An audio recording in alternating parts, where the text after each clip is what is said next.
میں میاں عرفان خالد ڈسٹرکٹ راجن پور سے۔ اس وقت ہم اپنے فیلڈ میں موجود ہیں جہاں ہم پکنک یا پائیدار قدرتی نظام کاشتکاری کے تحت کاشتکاری کرتے ہیں۔ یہ ہمارا فیلڈ ہے جہاں پہ ہم نے ریس بیڈ کے اوپر جو ہے وہ شلجم اور مولی کاشت کی ہوئی تھی، اور اس کے اندر جو ہے وہ امرود کا باغ ہے۔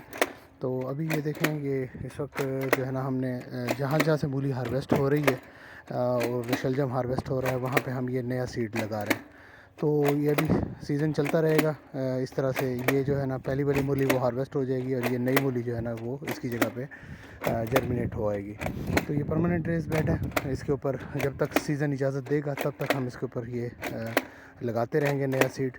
اور اس طرح دیکھ ہوتا بیج جتنا باہر نکلتا پہ نا وہ بیج کو ذرا صحیح طریقے نہ کر۔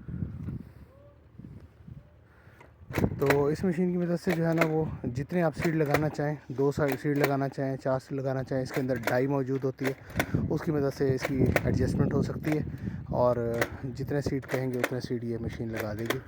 تو اس وقت جو ہے نا اس کی پوزیشن یہ ہے کہ پیچھے سے ہارویسٹ ہو گئی ہے، یہ آگے سے ہارویسٹنگ ہو رہی ہے۔ تو یہ اس وقت یہ پوزیشن ہے بیڈس کی۔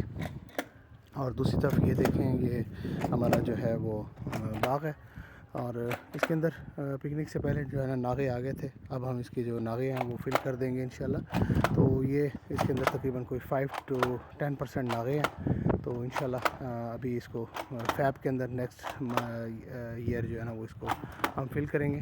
تو اس وقت ابھی ان بیڈس کے اوپر جو ہے ہم نئی سیڈلنگ کر رہے ہیں تاکہ پرانی مولی ہارویسٹ ہو جائے اور اس کی جگہ پہ اس کو نئی کے ساتھ ریپلیس کر دیا جائے۔ بہت شکریہ۔ میاں عرفان ڈسٹرکٹ